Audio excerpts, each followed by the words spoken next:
What's going on, everybody? Welcome back to Dogs and Hogs. We've got Russ Tanner as usual. I'm your host, Bobby Andrews. Russ, you're lucky I'm here today. I'm lucky. I got my wisdom teeth out Friday. So by the grace of God, he has allowed me to not – I've heard some horror stories about some wisdom teeth. Are you a pansy when it comes to pain? Oh, no. I was fine. I stopped taking my what's the – was it hydro whatever? Yeah, hydrocodone. Yeah. Hydrocodone, whatever. Yeah. I stopped taking that day one. So yeah, I was I handled it pretty well. Woke up the next day, felt fine, felt ready to go. So yeah, the toughest part was not being able to work out till like Tuesday or something like that. Oh, so. Nice humble brag. I like that. Yeah. Well, not to one up you, but back in my day, no lie, I had 5 wisdom teeth and a cyst. All had to come out at one time. So yeah, 5 wisdom teeth. But how was your experience? I'm a trooper, dog. Yeah. I've heard horror stories. Did it drag out for like a week or two? No, I don't know. I don't remember. I was like 18. Nothing hurts when you're 18. Yeah, I guess you're right. So, well, welcome everybody. Thanks for tuning in. We'll just some quick wisdom teeth talk. Oh, look at that. Roddy. Shout out to Roddy. He's back on the boards right now. Bobby is so tough. LOL. Thanks, Roddy. Appreciate it. Anyways, everyone, welcome into Dogs and Hogs. We've got a lot tuned in for this show. We've got, we'll eventually get around to some Super Bowl. We've got Georgia having, the #1 recruiting class in the nation yet again under Kirby Smart. Dylan Raiola, he's back in the conversation again. We've got a clip that we're going to pull up here in a minute. Stay tuned. We got a lot to talk about today. First up, Roddy's got it up right there on the screen. Dylan Raiola's father had a conversation, I guess. Was this with Rivals or an interview with Rivals, I think, or something like that? Yeah. And I did not know that Roddy Nabulsi and Dylan Raioola's dad were brothers. I mean, look at that guy. Golly. I mean, Roddy's he's got the goatee. He's a beard away from being Dylan's brother, Dominic's cousin, whatever. Yeah. All right. So hit it, Roddy. We'll bring up one guy's name. His name's Krik Herbstreit. When he saw the smoke about Dylan entertaining Nebraska, he was like, called me. He said, dude, is this true? He got to do it. He got to do it. His affinity for Nebraska, for a guy like that to tell me and to, get behind me. Look, I knew he needed to do it, but I wasn't going to sit here and say, you need to go change that place or be a part of the change at that place. So when Krik told me that, I was like, man, this is, I've had people other coaches reach out to me and say, look, the place is special. Coach Rule is a special leader. We'll bring up one.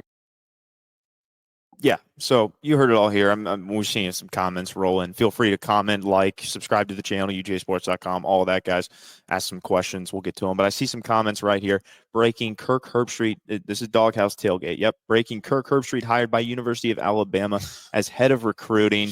We've got some James Caraway. Krik Herbstreit is such a joke. Gets mad at FSU fans when they correctly said he swayed voters to keep them out of the playoffs. Now this.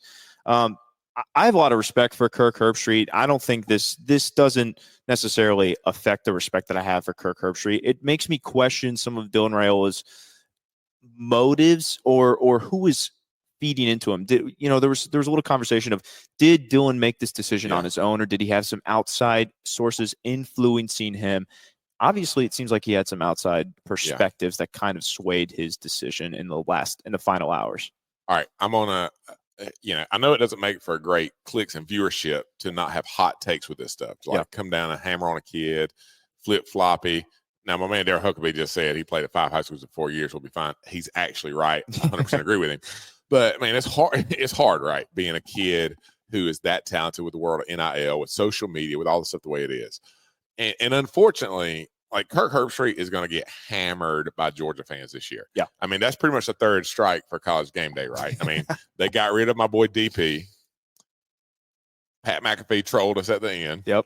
And now Herbstreit's come out and said that he's flipping our top recruit somewhere else. Yeah. So that's probably 3 strikes. I didn't watch Game Day last year. I probably won't watch it again this year. Whatever. It's America. Praise God for that. We're free to do what we want to do.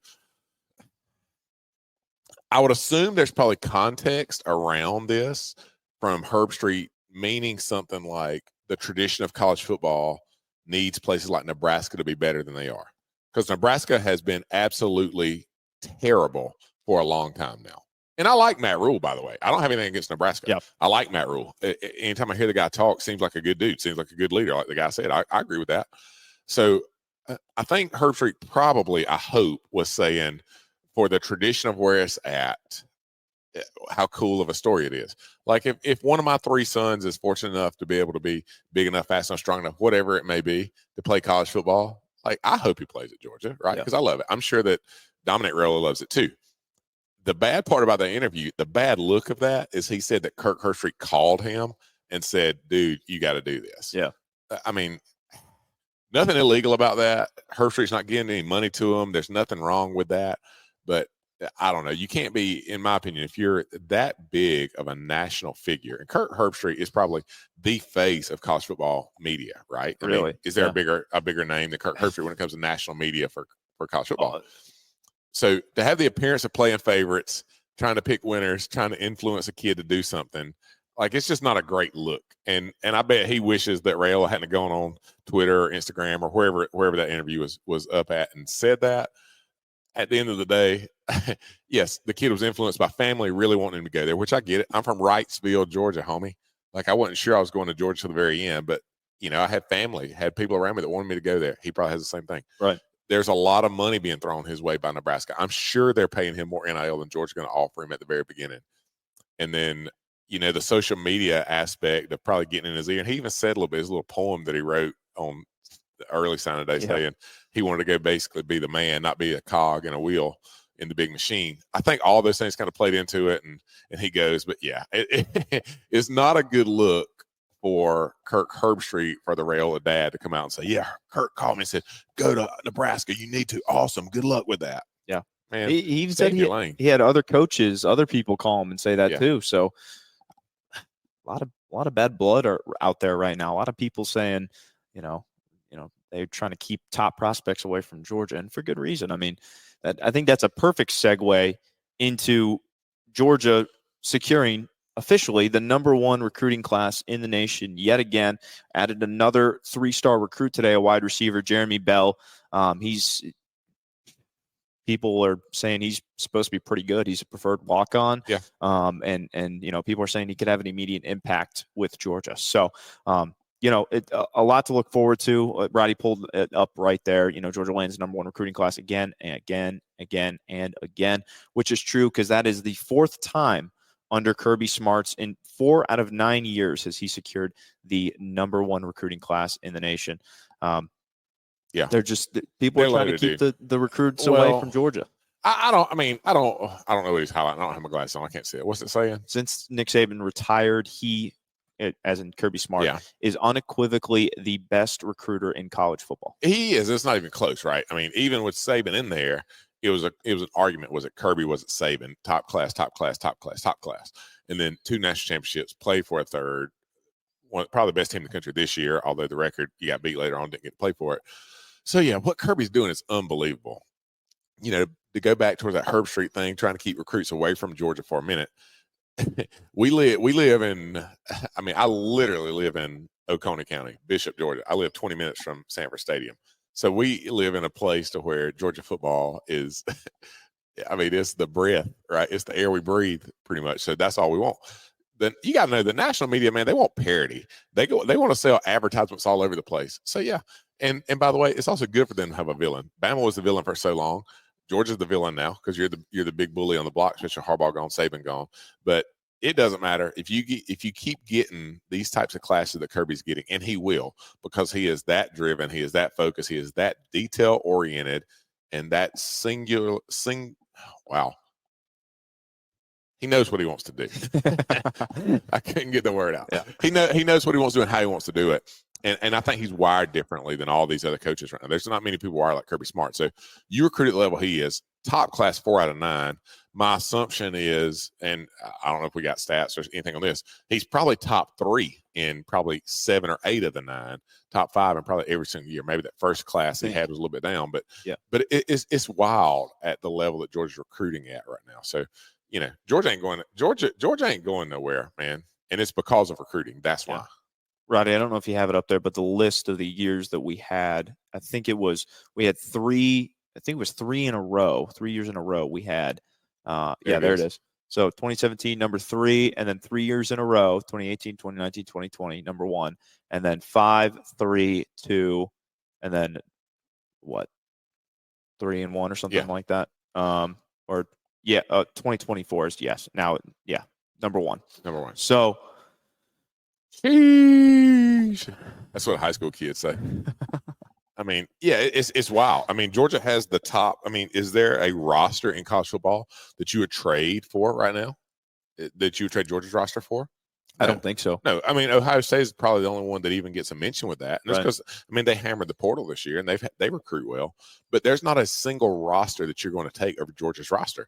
And that's not me being an alumni, a DGD, none of that stuff. Not a fan. That is from the outside looking in with as objective of a view as I can have, saying Georgia has the most talented roster in the country. Would have been even more talented if Raiola had been there? Yes.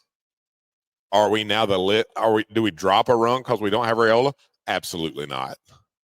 Because Georgia's so much better in the front 7 than everybody else on a regular basis. Yeah. And that's why we won 2 of the last, however many national championships, 2 of the last 3, and played for another one right before that. So, yeah, I ain't real worried about Mr. Raiola going out there to resurrect Nebraska football. I hope Nebraska's good. Look, I hope Nebraska's good at football. I hope Oklahoma's good at football. I hope USC's good at football. FSU, Miami, Penn State, Michigan. I hope all those teams are good at football. And then I want to beat the crap out of them. Yeah. So, for sure. I like this comment right here. Krik Herbstreit, emotional support dog. Tell him to call Ravioli. Remember Kirk's last college game was a whipping by UGA. The Ravioli thing just got me. I don't know why I found that. Does he got a dog named Ravioli? No, that's just playing words of Raiola. You can't listen to anything Phil Nichols says, by the way. No? So, no, I know. Look, this is the funny thing about this little podcast show we do. I know most of our commenters personally, and we've got some pieces of work. Yeah. I mean, you're constantly bringing up some of your old playing buddies who are commenting in the comment section. So unless that was Lisa, his wife, which I'm assuming that was actually Phil. Yeah. Yeah. Well, any of Russ's playing buddies, if you're watching, feel free to leave us some comments. Give us some things to talk about here, because this is, we're in a little bit of a lull area here in the college football world. Today was signing day, believe it or not, but it wasn't, and I don't believe it. Right, exactly, because it's the tail end of the signing day. All the major guys have already signed.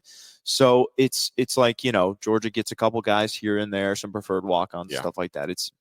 But today, believe it or not, was a signing day. So just crazy kind of time in the I guess the media realm, kind of a lull moment. So the crazy thing to me, you talk about signing day, you talk about preferred walk-on. So I read the article about the kid that we signed today, the Bell kid, I think was his last name. Sorry if I'm messing it up.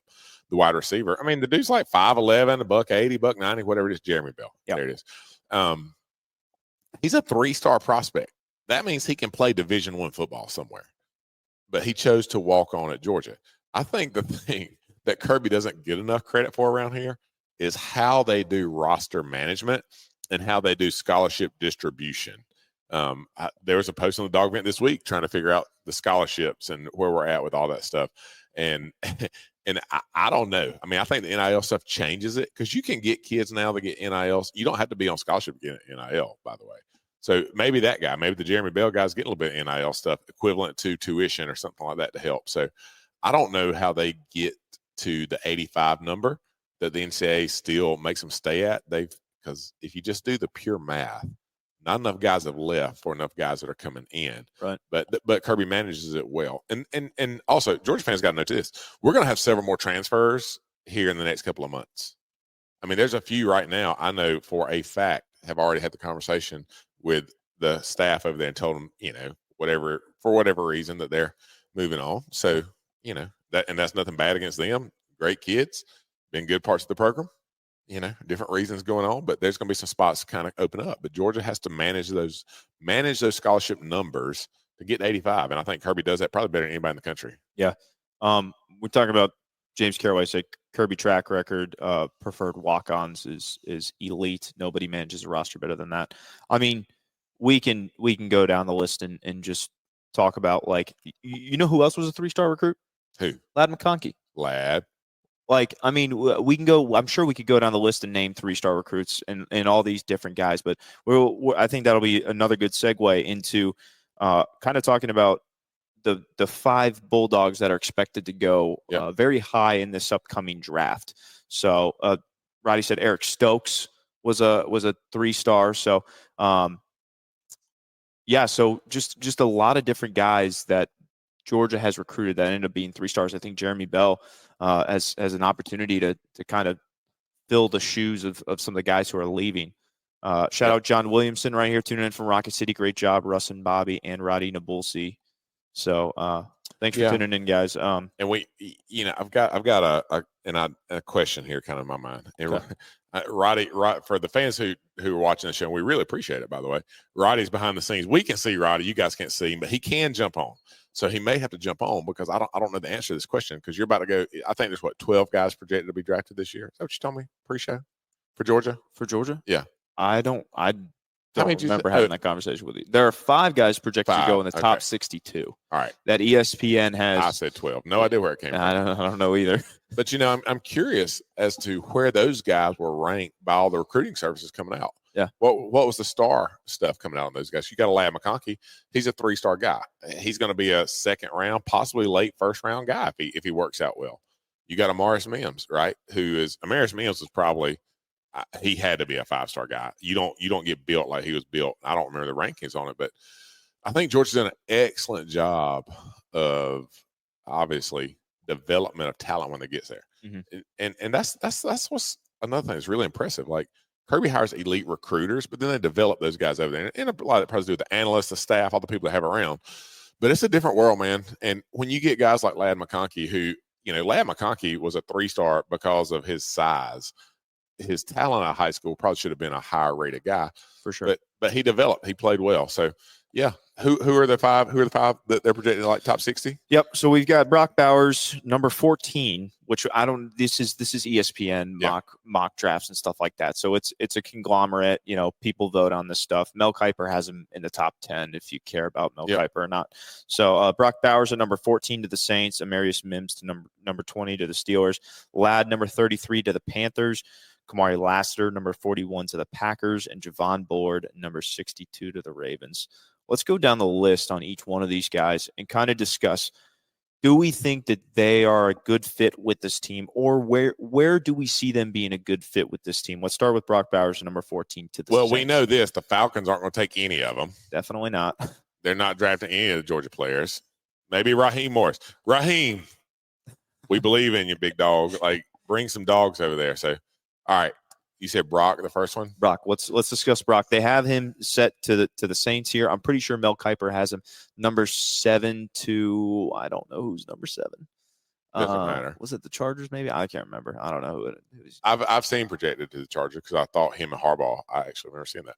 But look, Brock Bowers is a fit anywhere he goes. In the modern NFL game now, where that flex tight end position is so important because you want to be able to run different play types with the same personnel packages in there. You get Brock Bowers in it, and look, Brock Bowers is not Darnell Washington, right? He's not a big, bruising, dry blocking barrier guy, but he can put his hand in the dirt and he can get on people and move them. He's a capable blocker at the point of attack. But he can spread out, and now he's a wide receiver to where if you don't put a corner or a really good cover safety on him, you're in trouble. Yeah. That skill set is probably one of the skill sets outside of quarterback and 2 or 3 other positions that's in the highest demand in the NFL game right now. And Brock is elite, man. Like, he is a different cat. There's some people that are just different than everybody else. We've got people watching our show tonight like, man, you should have seen this one kid I had. He played 7th grade football with me. Oh, man. Brock ain't like that. Brock is a different dude. Mm. He is on another level. I mean, the fact that you have to mention Brock Bowers in the same breath as Herschel Walker and David Pollock, right, as the only 3-time All-Americans in the University of Georgia history, tells you he's on a different level. So I don't see how Brock slips to 14 or 15 unless just the absolute needs of teams are too great. He is too good of a football player to go that low. I don't think there's any place that Brock won't be a good fit. Yeah. We saw James Carraway mention there 9 solid draftees could be as high as 11 and 12. You know, with the names that I didn't list here, we just listed the top 5 projected at least. You know, Cedric Van Pran, Tyke Smith, some of the other guys, Zion Logue, Kendall Milton, and Marcus Rosemy-Jackson, of course. So Roddy's got the list right up there. But yeah, I mean, we got a lot of different guys. The next one up is Amarius Mims, projected just on literally his size, physical ability. Yeah. He is a first-round draft pick. Yep. Number 20 to the Steelers. Sure. Thoughts on him going to the Steelers? I mean, look, I like the Steelers. Yeah. Right. I'm a big Mike Tomlin guy. Yeah, I like Mike Tomlin. Nothing wrong with that. George Pickens, I guess he stays there. I don't know. Yeah. Got a little tumultuous there towards the end this past year, it seems like. But I like the Steelers. And, you know, I think Mims needs to go somewhere where he's going to have somebody that is willing to stay on him. And Tomlin seems like he's that type of guy. Yeah. But he's not cutting guys slack. And that's the crazy thing about the NFL. Like I have some amazing amount of NFL experience to speak on here. Like there ain't no hand holding up there, dog. Like you've got to perform or else you take your butt home. Yeah. They don't play with that. So I think a place for him, like a Steelers, a really solid organization with a leader like Mike Tomlin, who has been there probably he may be the longest tenure coach in the NFL now. I don't know. But one of the longest tenure ones at the very least is probably a great fit for him. A mature organization with a mature coach is a good spot for a kid like Mims, who is probably the most physically talented player in the draft, but needs to learn how to put it all together when it comes to being a football player. For sure. I think the Steelers would be a good fit. I mean, it's like I said, Mike Tomlin, I just think for the reasons that you said, I think that he'll have an opportunity to develop there. Back to Brock, I thought about this shit, the Saints. I'm not a big NFL fan. I mean, I watch NFL, I like it, whatever. But I hope he doesn't go for the Saints. That's the one team I don't pull for really at all. So yeah. I'm with you on that one. Anyone really but the Saints. I think I don't want to skip down to Javon Bullard quite yet because he's lower on this, but I think Bullard at 62 would be a steal. I think anyways, we'll get there in a minute. Ladd at number 33 to the Panthers. Brent Rollins mentioned that he would be surprised if he saw Ladd maybe slip into the 40s, pick number 43, maybe to the Falcons. Yeah. But obviously, like you mentioned, the Falcons don't take Georgia players. Yeah. So. I mean, you hope for guys like Ladd. And again, there's not a bad landing spot. If you make the NFL, it is really amazing, and it's a great spot. But I hope for his sake he didn't go to the Panthers. Yeah. I want the guys I really pull for to go to better teams. Right. And they are a mess. You know, they're owning through beer on fans this year. You know, fired several coaches, it seems like, in the last 6 months, what it feels like. So a little tumultuous. Ladd's going to be a great pro. He's going to be a guy that shows up every day, does the work he's supposed to do, is prepared, is ready, and all that. And maybe Bryce Young may be a good fit for him at quarterback, but I hope he goes to a place with a little bit more stable of an environment just for his sake. Yeah. But yeah, I mean, Ladd, again, he's gonna be a great NFL player. Yeah. They've got Adam Thielen on their roster currently. Yep. I don't know if he's what type of deal he's signed with the Panthers. Yeah. I'm not that into the Panthers, so I don't know if Adam Thielen is sticking around this upcoming season. However, they do have Adam Thielen, and you know, Adam Thielen was really good there for a while with the Vikings, and Ladd, it may be a good type of guy to kind of, you know, for Thielen to take him under his wing. So that's the positive that I would see if they keep Adam Thielen, a similar guy that I think that Ladd could benefit from. But other than that, stay away from the Panthers at all cost right now. I hope he doesn't go there. Yeah, it's tough. Their offense is tough. The defense is great. Offense, they can't score points. Yeah, so I know. So I think. It's so tough to just project where we could. Yeah, I mean, and who knows? I don't follow enough now. I know we got different guys we're talking about. I mean, we talked about last week a little bit. Rosemy-Jackson potentially being a great pro. I wouldn't be shocked in the slightest if Cedric Van Pran-Granger had the longest NFL career of anybody in this class. Yeah, people were talking about him to the Eagles if Kelsey retires. Yeah. Wouldn't that be a great fit? It'd be a great fit. They love their Georgia Bulldogs. Yeah. I think that would be a phenomenal fit. I think Georgia fans would love it too because, I mean, who knows? Falcons, if they don't turn around here soon, a lot of Georgia fans are going to start cheering for the Eagles because – yeah, good point. They're already the Philly Dogs. So, yeah. Yeah, I mean, but that's a guy, man, who could catch on somewhere. The next thing you know, he's got a 10, 12, 14-year NFL career. Yeah. You look at guys like Ben Jones, David Andrews, very similar type players to Cedric. Thick, strong, smart, tough leaders. Very smart. Yeah. They make it. Yep. For sure. So, yeah, I pull for him. Yeah. Kamari Lassiter, number 41 to the Packers. He's a dog. He's a great corner. So, I mean, you look at any team that needs a corner, you literally just plug and play there. So, Roddy, what was Kamari Lassiter coming out of high school? Can we get his rankings on there? Because we talked about Eric Stokes earlier. You got that'd be cool. Have 4-star. He's flashing 4-star. Yeah, so he's a 4-star guy on there. So I mean, he's a guy that not the elite, but 4-star recruits are very highly regarded. But that'd be cool if you saw Eric Stokes on one side, Kamari Lassiter on the other for the Packers. Yeah. It's funny, man. In my old age, growing up, I just liked the Falcons because they were the closest team to me. And we only got Channel 13, WMAZ, down in Wrightsville, and that's only if you turn the antenna right. My nana had a thing on her house where you turn the knob and the antenna turned. Do you even know about that? No. Huh? No, I have no idea what you're talking about. Have you ever watched TV? Have you ever watched TV on an antenna? Not antenna. No, I had the big 100-pound box TV with the back sticking out like this far. Yeah. And whenever we got rid of it, I had to, carry it out. It took like 3 people. Like to a carry. big screen? No, it was like a box that was you probably but you were on satellite or cable or something. Yeah, cable. Yeah. I grew up on Comcast, Sheesh. Xfinity now, whatever it's called now. I'm not kidding you. I'm sorry. We got Kamari Lassiter on the screen. That is a good thing. That's a good thing to see. But no, in Wrightsville, look, we lived at the bottom of the hill, so we got 5 channels. We got 13, 58, 20, 13, 58, 24, 41, and 29. And on a good day, you got TV 35 out of Dublin, but that wasn't anything there. At my nana's house at the top of the hill, for whatever reason, you only got channel 13 and channel 29. 29, by the way, is GPTV, PBS, so you can't watch no football on that. Right. So we only got CBS. That's all we got. And you had to turn the antenna to get it to come in. That's unbelievable.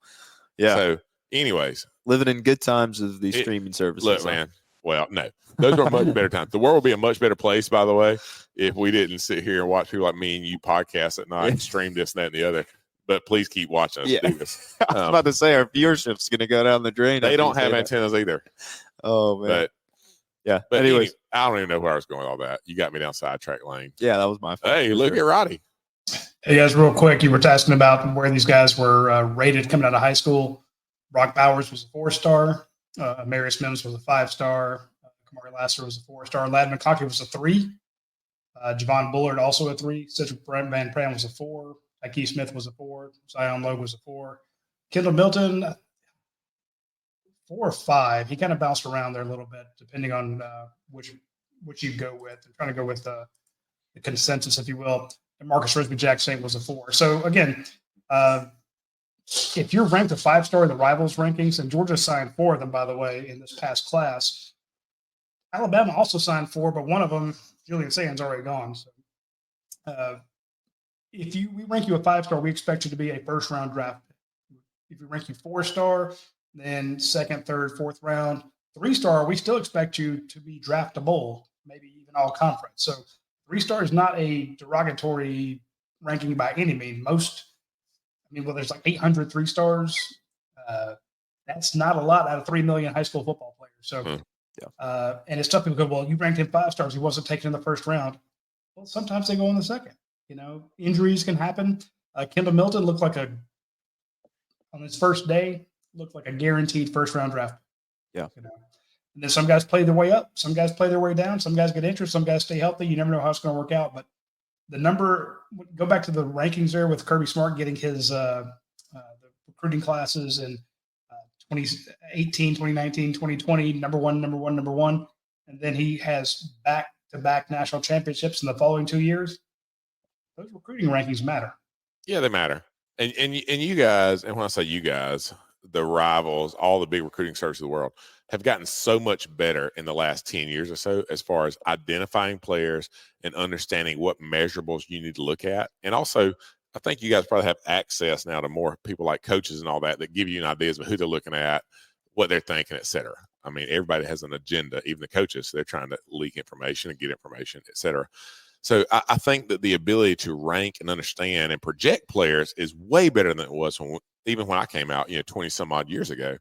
Yeah, but it's also technology because you it's can see technology. kids a lot more. I mean, a lot of kids put out film that they didn't get before. Now we're getting huddle highlights the next day after a game, whereas in years past, you might have some kids will come out. I think it was like a Washawn Ely or somebody from ECI came out and they had like no highlights. Is it any good?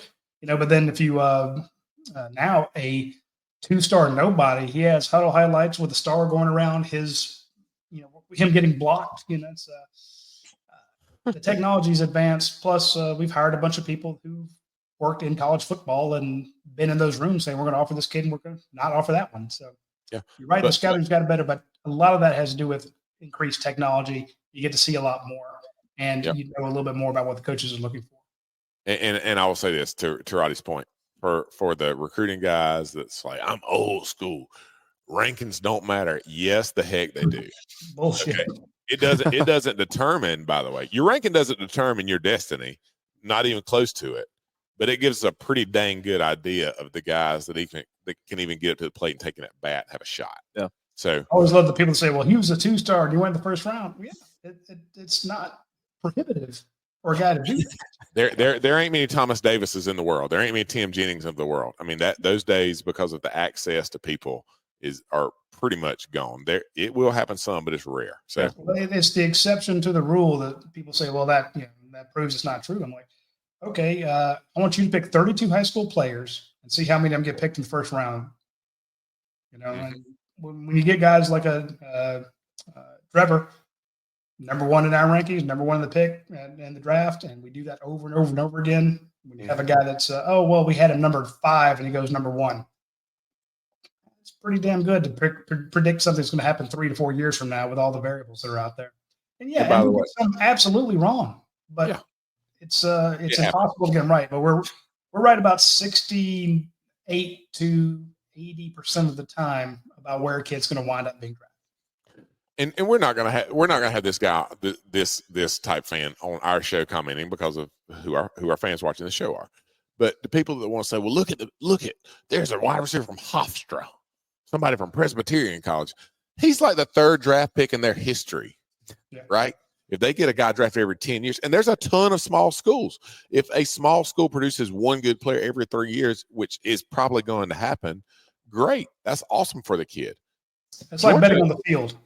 Yeah, Georgia's having a down year, and they're going to have 10 or 12 guys drafted. Yeah, as far as the amount of guys coming out, that's wild. So, well, I want to go back real quick, and I'll leave y'all with this. Is the check out this quote from the head of our recruiting, Adam Gorney. He's the national recruiting analyst, and I thought it was pretty good. He says, "Read that out, and I'll leave y'all alone." Not only is what he's doing impressive recruiting wise, but he's turning them into national champions and NFL draft picks. That has the snowball effect. Kids are going there and getting disciplined. They're becoming millionaires because of it, and it will only get more kids that want to do it in Athens. Sorry, I got a little iffy on there. We're sitting away from the screen. We got to fix the situation. Good job there. I mean, the point of what he's saying is, like, Georgia is signing guys that are highly rated, but then, man, they are taking those ingredients and making something really awesome out of them. Like those kids don't come here and get lost. Yeah, they don't come here and just get left out on their own to figure it out. Like, they're pushed, they're driven. Discipline is crazy as far as what's expected of those guys and what they learn to do. And it's funny to me. I get to talk to a few guys who have transferred other places, or some of the guys I know of the team now will talk to buddies who have transferred other places, and just to hear them talk about the difference between going to some ACC school, some other SEC school, some Big 12 school, compared to what's like at Georgia, is night and day. Yeah. Kirby's got it going on, man. He really has it going on. So, yeah, I'm glad he's our dog. Yeah. And then the last one, Javon Bullard, number 62 to the Ravens. I think that's your guy. I love Javon Bullard. I think he's smart. I think he'd be great with the Steelers. I think Mike Tomlin would fall in love with him if he just I think he'd be great with the Steelers. But that's just me. Well, you just said Ravens. Yeah, he's number 62 to the Ravens, but I think he'd be a good fit with the Steelers. He's going to be a great fit anywhere. I just hope that wherever he goes, he's going to be drafted at the same place that Marvin Harrison Jr. is, and walk in the first day and just go like that at him. Yeah, good point. How great would that be? Yeah. Buck. Yeah. Anyways, we saw this comment from right if you'll pull it up, Kirby's Belt. He said, "What's up, dogs? Did you see Beck's sweet car?" So Carson Beck, and then there's one right below it that says James Caraway. I'm sure Russ was also driving around in a $300,000 sports car in his UGA days. This is crazy. Now there's some speculation on whether or not he bought it, whether it's an NIL deal, NIL lease. This is insane. This isn't the first time we've seen a college football player in a Lamborghini. We saw Bryce Young, I think, before he even stepped on campus, was driving around in a Lambo or something like that. So let me address James Caraway for a second. You could add up every vehicle that I've ever owned in my life, and I'm 41 years old. You could add up every vehicle I've ever had in my life, and they would not be worth $300,000. And I'm not stretching; it's not even close there. So yeah, I wish I'd had one. Now, what was your question? What'd you say? Oh, the NIL stuff, whatever. Yeah, we got some speculation around Carson, driving a Lamborghini. Did he buy it? Is it a lease? Is it an NIL deal? Surely it's a lease. Surely it's a lease. I mean, I don't know. I mean, I'm sure now, don't get me wrong, he's probably making enough money to buy one now. Yeah, but sure. He ain't making $10 million a year, $5 million a year, nothing like that. I don't think. So I would bet it's a lease, probably an NIL deal that's being worked out somewhere. Because I don't know who posted that on social media, but is that not like a Lamborghini dealership or something posted on there? I think so. It's like an Atlanta Autos, like top tier, some type of. I would bet you he gets it for 6 months, 12 months, something like that. Yeah, that's like a few years ago. University of Utah, their entire team got like the Dodge Rams or something like that, and they were all 12-month leases that they, by the way, get 1099s on, or something like that. So, yeah. That's my aunt. Yeah. I got a lot of family watching. Our viewership goes up just because I got a big family. Shout out to Russ's family for watching this. Thank you every week for being, 95% of our viewership. We really appreciate it. Yeah, I was one of the first guys that really made the scooters possible on there. That's a good point now, right here. Carson having that car is an advertisement for Georgia as far as recruiting. That's right. I mean, if you say, hey, man, you come here, like, I would like to say that kids are wise enough to understand that Ferraris and Lamborghinis are not what validates you or make you something. But then you realize they're 18-year-old boys. Like, how many 18-year-old dudes do you know that would not be like, I'm going to get a Lambo? Right. Bro, I would have been, do you know how hot I would have been in front of the Walmart in Dublin riding them down the street if I had a Lambo back in the day? I mean, it's wild. So, yeah, but it's all recruiting. It's NIL. It's recruiting. It's kind of building this idea in these players' minds. If you come here, you can be a part of something this special and reach the highest levels. And this is proof. That's the pudding, man. Yep. Like, that's the proof in the pudding. Now, he's the quarterback. He's QB1. All you other guys don't get to do what he does. But, yeah, I mean, I would assume it's a lease. I'm assuming it's NIL related. But good for him. Yeah. If he did buy it, I don't know that he makes the best decisions in the world. So just 'cause that's a lot of money for a car. I don't think Kirby would allow it to buy one. I think that would be a conversation about like, hey, nope, you're gonna return that right there. That's a liability. I would hope so. But I mean, good for him, man. Like, as long as he keeps working hard, preparing, doing things he needs to do to lead the team, I don't care what he drives. He could drive an 87 Oldsmobile as far as I'm concerned, but for his benefit, I'm glad he's got the Lambo. That's a sweet ride. I'm not gonna lie. Yeah, I would drive it.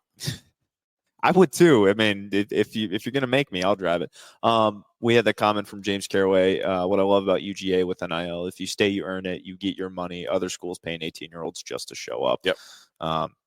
That's very true. That's it. Look, I mean, that's the man right there. That's QB1. That is the man for Georgia. If Georgia wins the national championship next year, it's because Carson Beck has a great year. Yeah. Okay. If he doesn't have a great year, it's a coin flip for Georgia. If he has a great year, Georgia can win the national championship. Yeah. So you look at a guy like that who's going to be Heisman front runner. He's leading the odds right now. We talked about that last week.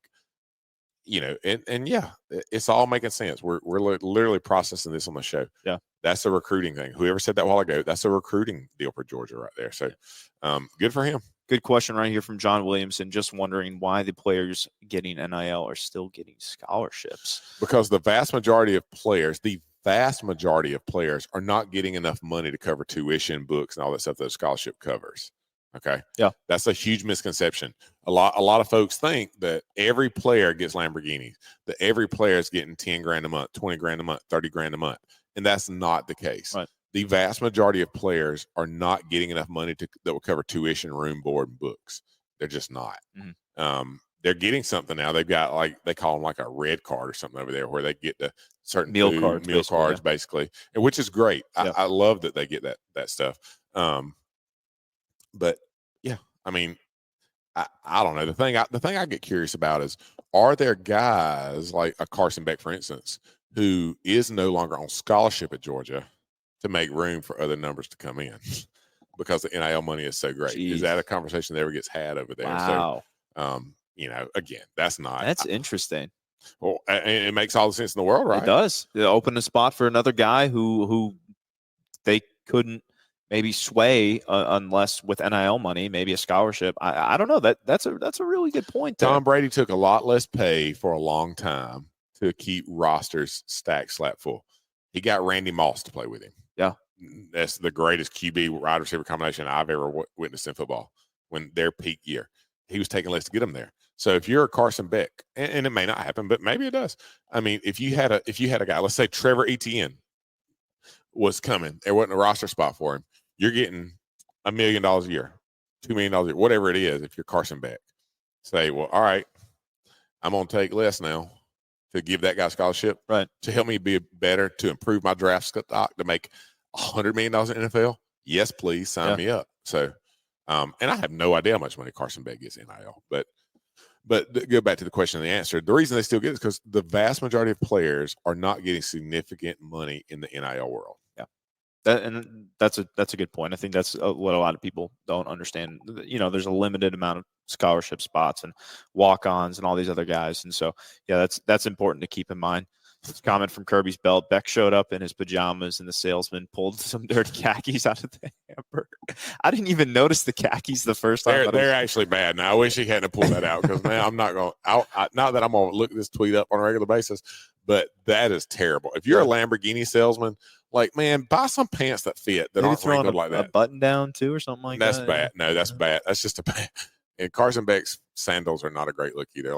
That's just a bad picture overall. Yeah. I don't know what. Yeah, he looks comfy. I'll tell you that much. That's probably all Lululemon that he's wearing right now. I know he's a big Lululemon fan. So if Lululemon fit me properly, I would wear it. But it's some comfy stuff. I've got a few select items. Anyways, Lululemon, if you want to sponsor the show, feel we'll free. take that. We'll take that. Yeah, Russ will squeeze. He'll squeeze into some stuff. Don't worry.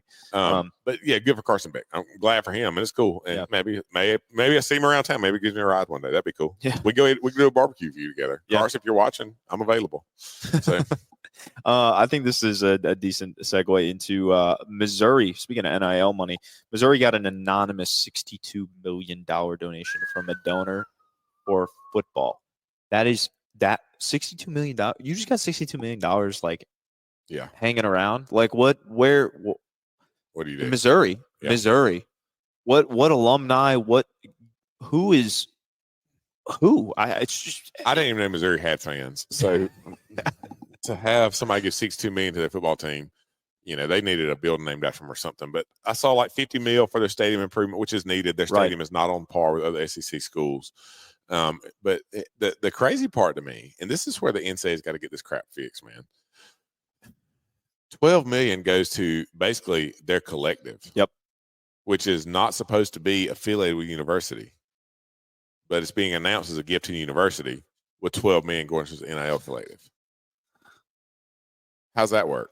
It doesn't. It's not supposed to, but I guess it does. It's just gonna they're literally look at this. Rowdy pulled this up. This is literally Missouri's athletic website. Mizzou Athletics secures $62 million gift commitment. The historic $62 million commitment is the largest in Mizzou athletics history.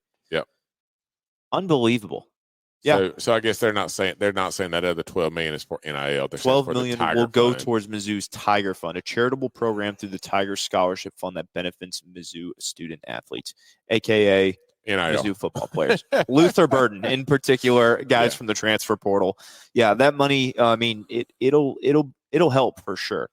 But look, college athletics is an arms race now. from talent acquisition to facilities to being able to hire coaches. Like, you've got to have all of it now, or else you're going to get left behind by the Georgias, Texas, Michigan, Alabama, Ohio States of the world, because those places are producing crazy amounts of money right now. Yeah. So for a place like Missouri, and I like the Eli Drinkwitz guy, by the way. Yeah. As far as other SEC schools are concerned, I'm okay with Missouri, and I like the Drinkwitz guy. Him and Kirby look like they're cousins or something. Seems all right. It's probably just because they both have kind of shaggy hair and wear the same visor. But, Right. but for him to have that kind of infusion to his program, man, like it is life for that program. It's hope for them to actually move from mid-level SEC. And look, Missouri's good this year, but they're not top tier SEC. Right. Money like that can move you there. Oh, absolutely. Getting players, getting coaches. $12 million. It's a lot of money. That could secure you some decent talent there for a little bit of time. So yeah. 50, like we mentioned, $50 million is for stadium renovations, which probably I've never been to Columbia, Missouri, so I've never seen that stadium. Yep. However, I have seen it on TV. It could probably use some renovations to it, just like Sanford Stadium's getting some as well. But yeah, I think that this obviously needed to be addressed in some capacity, because this is $62 million. That's a lot of dough, brother. Where did it come from? That is a lot of dough, brother. Look, we got Roddy saying it's an awful stadium. That's what he said in the comments. We also had a comment from your dad, Ed Tanner. He said, "I had to buy that scooter," talking about the scooters you were riding around on. Don't listen to him. We're gonna have Pops on the show one day. Oh, I'm looking forward to that. Yeah, I mean, we can make it happen. So yeah, some of these slow days. I've been thinking about this, like what we're gonna do for some of these slower times of Georgia football. I think y'all need to meet the Tanners. So we'll have Pops on here. He loves to sit in the comments, talk trash about me. So we'll have him on here and talk about it. So yeah, I can't wait to hear some of the recruiting stories he has, because the Notre Dame story, that one was good. Did we tell that on air? If I just told you? Yeah, no, you told. I'm pretty sure that was the very first episode that we we'll cover all that kind of stuff. Jerry Swin and Tyson Browning. Yeah. That was a good one. If you haven't seen that, go get caught up on Dawgs and Hawgs. We got plenty of episodes out by now. Another piece of this NIL puzzle, Roddy tweeted this about top tier authentics. We went from suspending Todd Gurley to this, which is a list of all these different players, these new guys that are coming in, these early enrollees, and some players that are already on the team, as well as Kirby Smart signing. They're being paid. It's a new, I guess, NIL deal or something like that, being paid, for autograph signings and stuff like that. So just a very interesting. Yeah, I mean, nobody's mad about that than Coach Rick. right. I mean, he said, I just got to him lying tonight, which is funny because Coach Rick would never lie. Yeah. But it's wild, man, how much football has now changed. College football has changed in 10, 12 years, however long it's been since Todd was here, to what we're doing now. There were guys coming and getting autographs from us back when we played and selling them, but we didn't get any money from it. Yeah. And you try to avoid those guys. Now these guys are not going to sign a lot of stuff unless it's an authenticated type deal where, you got to get the dollars right. So I don't know. It's all wild and crazy. I'm good for those kids being able to sign and do that kind of stuff, which is good for them. But I worry about the direction of college football with it being all this stuff. So this is the list right here. The top recruiting class plus some of the new guys, some of the transfers like Trevor Etienne and London Humphrey. Some of those guys. I mean, just look at that list. It's number one recruiting class. Michael Jackson's on there, the transfer from USC. So it's just all these guys. Yeah. What song are we playing for him? It's got to be Thriller. Like if he does something else, it's got to be Thriller. All right. If he's explosive. Yeah, that's a good point. Yeah, I mean, Xavier McLeod's on the list. A bunch of guys on the list of walk-ons and some of these new guys. These are it's talent, man. Those guys.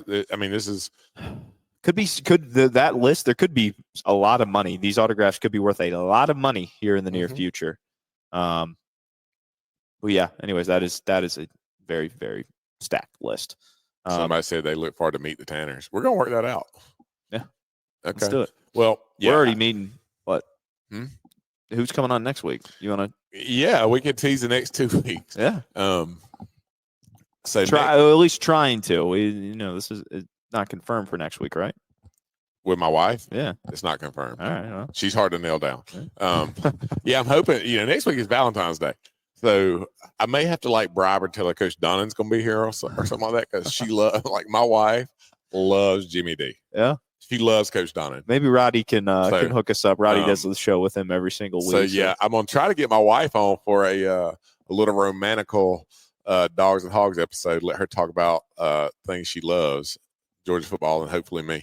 My wife is a more rabid Georgia fan than I am. She was born in Athens. She's been going to games longer than I have, and she loves it.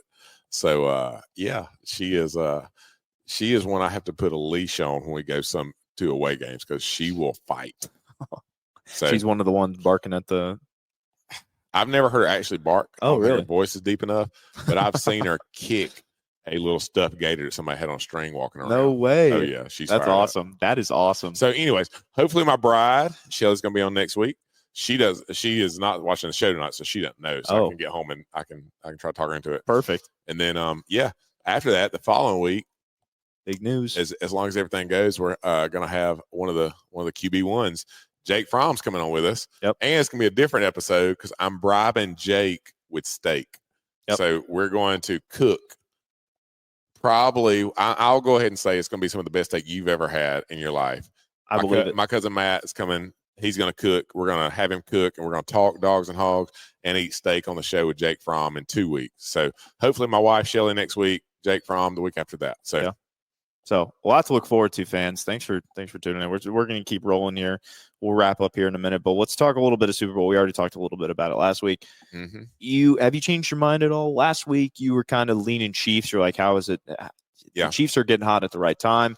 It's going to be hard to stop them at this point in the season. 49ers are favored by 1.5. I guess you can check different books and see. Some said 2.5, some say 1. It just varies. Do you think Vegas is setting a trap there by favoring a lot of the money? I heard a lot of the money is on the Chiefs for this game. Yeah, I think, and I would bet it is. So usually that tells you that you should go the other way because we don't know. Look, at the end of the day, I said it last week. I'm pulling for the 49ers, which is somebody who grew up liking the Falcons. Is hard to do, but Charlie Warner's my buddy. And I pull for my buddies. I know there's players on both teams, but Charlie's my buddy. So I want Charlie to win Super Bowl. Yeah. And he'll come on the show if he wins. double whammy win. Right. And I think the 49ers probably have a better roster top to bottom. But Patrick Mahomes is going to go down with 2 or 3 greatest quarterbacks in the history of the game. It's crazy we're saying that, and he's like 6 years in. Just getting started, yeah. My son is a huge Mahomes fan, and he said last night that Mahomes has said he wants to play another 15 years. But he's going to go down as one of the GOATs, and he's going against Brock Purdy. I love Brock Purdy. I love the story. I love watching the guy play. He's a smart football player, very good football player. He ain't Patrick Mahomes. I want the 49ers to win, but I don't know how you bet against Mahomes in Super Bowl, playoff, high-pressure games. He's just so good. Yeah. I hope I'm wrong, by the way. I saw this. Speaking of Brock Purdy, I saw this video that somebody posted of Taylor Swift talking about number 13 is like her lucky number, even though it's an unlucky number. And then it was like the super dramatic music. And then they showed Brock Purdy because he's number 13. And they're like the only person who can stop the Chiefs or something like that. I thought it was so funny because all this, this Taylor Swift and Travis Kelce speculation. And it's a deep fake, right? Do we really think they're an actual romantic couple? I think they kissed on camera after he won the last game or something like that. Listen, I know, but I don't know. Somebody also asked Travis Kelce at the media day, the Super Bowl media day. They said, who's getting a ring first, the 49ers or Taylor? And he said, I don't know. I just hope I'm wearing a ring by the end of this Sunday. Yeah. But I don't know, man. I'm excited about the Super Bowl. I think it sets up to be a good one. There's been some years past where it's been like, man, I don't really care. Yeah. So I like both these teams. We went to Airhead this summer on our family road trip and rode by there. My son Major listens to the song Red Kingdom all the time. It's the only Tech Nine song that my son is allowed to listen to, by the way. If you don't know about Tech 9, I don't recommend going and listening to that with the family. But he does listen to Red Kingdom, so we do that regularly. But yeah, Charlie's our guy. Yeah. So we'll see, man. I'm excited about watching it. Yeah, it'll be interesting for sure. Russ, as we wrap up the show, you're wearing what are you wearing? Snow's Barbecue. Yeah, this is Snow's Barbecue. Okay. Did you go anywhere this week? For a lot of the fans love your barbecue reviews. Yeah. Where'd you go this week for barbecue? Man. If you went somewhere. Yeah, I did. And I actually, and for those who ask, and yeah, I'm gonna try to get it on YouTube or something to watch soon. It's just on my personal Facebook, my personal Instagram pages right now. You can find me at rtanner50 on those. And this was actually probably my most interacted with, shared, commented on review that I've ever done. And it's probably my favorite place I've ever done. And I'd never heard of it until Friday at 10:30, and I ate there at 11:15. Would you jump in the car and go immediately? Where was it? What's it called? It's called Sanders Barbecue. It's in Carlton, Georgia. It's between Lexington and Elberton, out in the middle of nowhere. I mean, there ain't nothing Elberton is literally the definition of nowhere. So I believe you on that one. People from this town drive to Elberton to shop out there. Okay. But Sanders Barbecue, it's an 85-year-old man named Carlton Sanders. He lives in Carlton, Georgia, and on Sanders Barbecue. Sanders Barbecue. 85 years old. He and his wife, Miss Murtis, and their 2 sons work there. They open Friday and Saturday. Mm. They cook on a real pit outside, out back. Was this the wood shavings on the floor place? Nope, that was different Holcomb's place.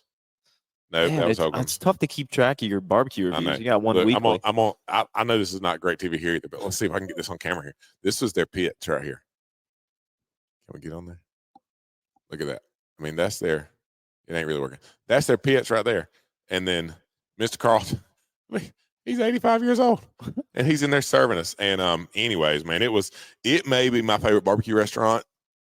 It's top 3 in the state of Georgia for me. So Right, that's them. That's them right there. Sanders Down Home Barbecue. Is that 5-star? okay. Is this a 5-star Yelp review? Is that or 4.4? It's got only a few reviews. We got Greg Watts over here. He said, "Love Sanders Barbecue." Yep. So hey, if you guys are watching, go support local small business. Some barbecue, some soul food. It says Sanders Down Home Barbecue. Yeah. Soul food. I've heard they had the best fried chicken you'll ever have. It was fried to order. We didn't leave enough time to eat there because I had something else I had to do that day. We didn't have time to stay for the fried chicken, but yeah, it was awesome, man. And they are the nicest people, maybe the nicest people I've ever met. Wow. Present company included. I mean, they were the most genuinely nice, down to earth, kind people that you're ever going to meet. And their food was amazing. It was great. So sounds like a great experience. Sanders Barbecue, man. I ranked it in the 9s. I gave it a 9.2, which is on my scale at a 9.2 is. That's insane. I know.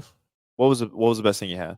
Best side and also best entree. I mean, you keep saying you're a rib guy, so I'm their ribs there were it is. slapping. Knew it. But it was the best smoked chicken I've ever had. Yeah.